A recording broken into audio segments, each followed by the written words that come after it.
सगळ्यांना 2 नवरात्री माहिती असतात, जे चैत्र नवरात्री आणि अश्विन नवरात्री, ज्याला शारदीय नवरात्र म्हणतात. जानेवारीपासून ते डिसेंबरपर्यंत जे 12 महिने असतात आपल्याकडे, तर साधारण जानेवारी, फेब्रुवारी आणि मार्च महिन्यामध्ये माघ महिना असतो.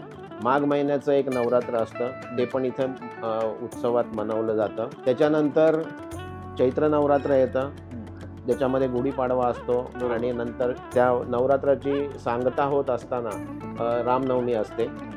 त्याच्यानंतर पावसाळ्याच्या सीझनमध्ये आषाढ महिना असतो. आषाढ नवरात्र पण शास्त्रामध्ये आहे, ते सुद्धा इथे साजरं केलं जातं.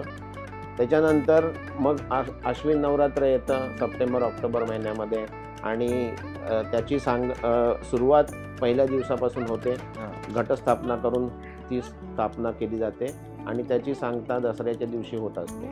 अशा 4 नवरात्र मंदिरामध्ये साजरे केले जातात. माघ महिन्याच्या एकादशीला मंदिराचा वर्धापन दिन असतो.